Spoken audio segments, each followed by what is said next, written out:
ராக்காயி அம்மன் திருக்கோயில் மற்றும் நோய் தீர்க்கும் நூபுர கங்கை தீர்த்தம். பழமுதிர்ச்சோலை முருகன் கோவிலில் இருந்து சிறிது தூரம் மேல் ஏறி சென்றால் வேடுவர்களின் குலதெய்வமான ராக்காயி அம்மன் கோயில் உள்ளது. இங்கு நூபுர கங்கை தீர்த்தம் காணப்படுகிறது. அழகர் மலைகளில் பல நீர்நிலைகள் உள்ளன. அவை அனைத்திற்கும் ராக்காயி அம்மன் முதன்மை தெய்வம். ஆனால் அவற்றில் மிகவும் பிரபலமானது நூபுர கங்கை என்று அழைக்கப்படும் வற்றாத நீரோடை. அழகர் கோவிலில் இருக்கும் நூபுர கங்கை தீர்த்தம் சொர்க்கத்தில் இருந்து பூமிக்கு வருவதாக நம்பப்படுகிறது. பல ஆராய்ச்சிகள் மேற்கொண்டும் இதுவரை இந்த தீர்த்தம் உற்பத்தியாகும் இடம் எதுவென்று யாராலும் கண்டுபிடிக்க முடியவில்லை. நூபுர கங்கைக்கு ஒரு புராண கதை உள்ளது. விஷ்ணு பகவான் வாமன அவதாரம் எடுத்தபோது விண்ணையும் மண்ணையும் அளப்பதற்காக விண்ணுலகத்தில் ஒரு காலையும் மண்ணுலகத்தில் ஒரு காலையும் வைப்பார். விண்ணுலகத்தில் பாதம் வைக்க செல்லும் போது பிரம்மா தன்னுடைய கமண்டலத்தில் இருந்து கங்கை நீரை ஊற்றி விஷ்ணுவின் பாதத்தை வரவேற்றார். அந்த கங்கை நீர் பெருமானின் கணுக்காலை தொட்டு சில துளிகள் அழகர் மலையில் விழுந்ததாக சொல்லப்படுகிறது. அன்று முதல் இன்று வரை அழகரின் திருவடியில் பெருகி வரும் புண்ணிய நதியாக திகழ்கிறது. கணுக்காலைக்கு சமஸ்கிருதத்தில் நூபுரம் என்ற பெயர் உண்டு.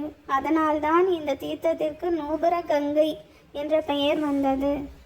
இந்த ஓடைக்கு தமிழில் சிலம்பாறு என்ற பெயரும் இருக்கிறது.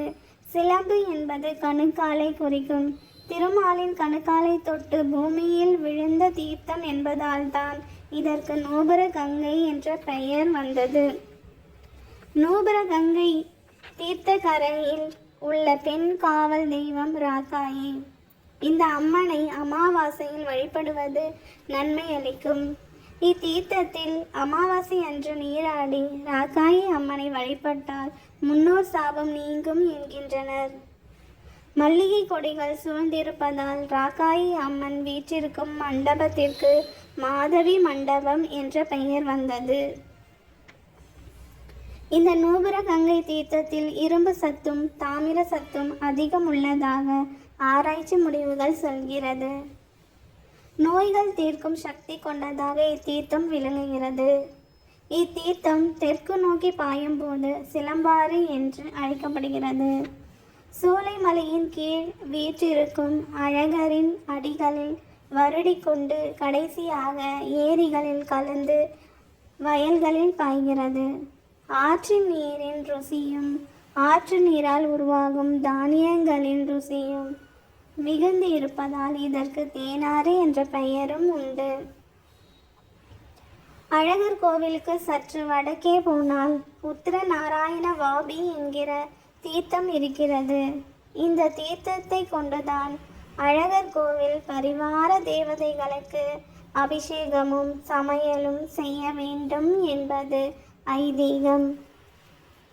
அழகருடைய திருமஞ்சனத்திற்கு மட்டும் தினம்தோறும் 2 மைல் தூரத்திலிருந்து நூபுர கங்கை தீர்த்தம் கொண்டு வரப்படுகிறது. அழகர் மதுரைக்கும் வண்டியூருக்கும் போய் தங்கியிருப்பார். அப்போது நூபுர கங்கை கொண்டு வரப்பட்டதான் அவருக்கு திருமஞ்சனம் நடைபெறுகிறது. வேறு நீரில் அழகரை நீராட்டினால் அவருடைய உருவம் கருத்துவிடும். அதனாலேயே நூபுர கங்கையால் திருமஞ்சனம் செய்யப்படுகிறது. ஏனெனில் அழகரின் திருமேனி அவரஞ்சி என்ற அரிய வகை தங்கத்தால் ஆனது.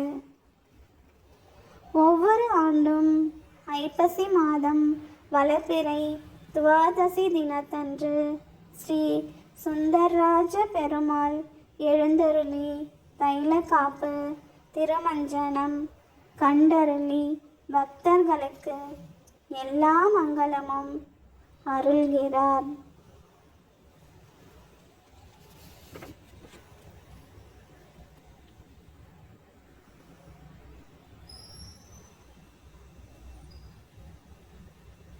நன்றி, வணக்கம்.